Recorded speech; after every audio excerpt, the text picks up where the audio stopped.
Hey guys, Booligan here with Booligan Airsoft and Shooting Sports, taking a look at the airsoft side of things in the form of this giant, futuristic, ridiculous looking AEG. This is a classic Army VCW AR or M4. There's an M4 hiding back in here, and it's been installed in an SRU BUP AR Bullpup kit. This is the Bullpup kit that is designed for AR pattern AEGs, so it does have the appropriate accommodations for a gearbox and for the motor and things like that, but in a Bullpup package. Normally a Bullpup package is a little bit smaller than a normal one. It's not really the case here. This thing, struggling to keep it all in frame. This one has a front extension piece on it, which makes it a little bit bigger than normally would be. You can kind of see this line up here. That's where this kit would normally stop. And if you're using around a 12 or 14 inch barrel, your barrel is going to be sticking out right about here. So it is a fair bit smaller if you're not running it like a big crazy overpowered system like I am. It is a fair bit smaller than a standard AR AEG. You can kind of see, if we look a little close here, where your M4 components are. Your magwell is obviously in the same place. This little guy right here is where your motor grip is, and you have a little bit of an extension back here to accommodate the normal receiver extension where the buffer tube slides onto. Your battery compartment is in the back here and is really designed to accommodate, you know, a smallish LiPo pack, 1100 milliamp hour, something along those lines. You can access it by just pressing this little button and the whole thing slides off. Being that it is now a Bullpup rifle, your controls, or more accurately your grip, is located now in front of the magwell. However, your controls are largely unchanged. Your trigger is a solid connection bar that goes to the back, but your safety switch, your selector switch and everything is still going to be here on the side. So when you're using it, in order to manipulate different fire modes, you do have to reach back and do it, which is obviously a shortcoming when you are converting a non-Bullpup firearm to a Bullpup configuration. Your magazine release is located in the rear and is ambidextrous.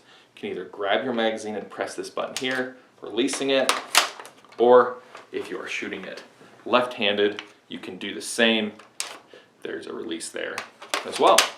Adjusting your hop up. Normally this thing has a charging handle up here, but on this one, and again, this kit is mainly designed for polymer body like Marui style AEGs, not a full metal classic Army style AEG, and as such some things don't fit 100%. The charging handle does not move at all. If I were to sand it down and smooth it a little bit, I could get it to work, but realistically I don't need to, because you can still access, you can sort of see here, here's your old charging handle. I can still access it in order to move that back and access the hop up as needed.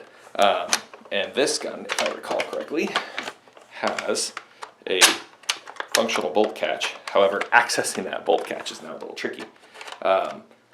So I can go ahead, manipulate the hop up, then slam it home when it's ready to go. But other than that, the thing works like an M4.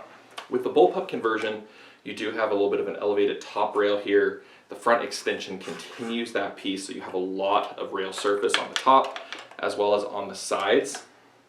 You have a small amount of rail surface on the front when you're not using the extension, and obviously longer. In my case, I've installed a grenade launcher under here because why not? When you're building something that's ridiculous and futuristic and kind of a little bit dumb, go full dumb with it. Add a grenade launcher. I also added a tracer unit, which fits just inside and works quite well. I just had to install a little bit of a extension piece for it to reach with the barrel length, because this one had about I think a 10-inch barrel, and the 10-inch barrel only goes to about here. So it wasn't even sticking out. I actually had to get creative with the extension and a new muzzle device to kind of like a flush fit when I'm not using the extension. So about the SRU kit, like almost all SRU accessories, this guy is 3D printed. It's very futuristic in design, as you can see. little sci-fi looking, but overall it works pretty well. They have very good instructions on how to build this. When you purchase the kit, there's a link that you can go to that tells you how to install it. The install is relatively straightforward. It's not that complicated. It really just depends on how familiar you are with an AEG platform, and how willing you are to learn a few things and do a little trial and error. But the print quality is good. The SRU kits are always quite good. You can see, if you get really close, you can see, you know, some of the print lines on there. But it's not overly bad. It's, you know, about what you expect from a 3D printed kit. You know that this is 3D printed when you get it. There are some shortcomings to the 3D print that they use though. First one being temperature sensitivity. They do plaster all over this thing, all over the box. That you can't keep this like in a hot car or something like that without putting it in a temperature protective bag, because it will soften and it can lose its structural integrity if it's exposed to too high of heat. I'm in Utah. We have 100+ degree days. This is a real possibility for me bringing this to an outdoor game. So if you are in a hot environment, you need to be sure to get a heat protective bag just to keep it safe. It's a pain in the butt to have to do that, but that is unfortunately the side effect of 3D printing. But other than that, you just, like I said, you just have your little slight texturing to it, which isn't too noticeable. It's not ever uncomfortable, and all of the parts that are important to be like perfectly flush and perfectly flat, they do those print side down. So those are going to be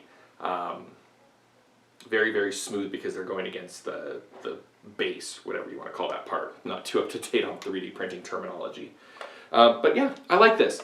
It's a very interesting setup. It's very unique. I'm wearing my astronaut shirt because obviously this is a perfect weapon for the Space Force, except for the giant American flag here and the 223556 label on the classic Army dust cover, which kind of belies the fact that this is obviously not shooting some futuristic round. It's shooting standard AR ammo.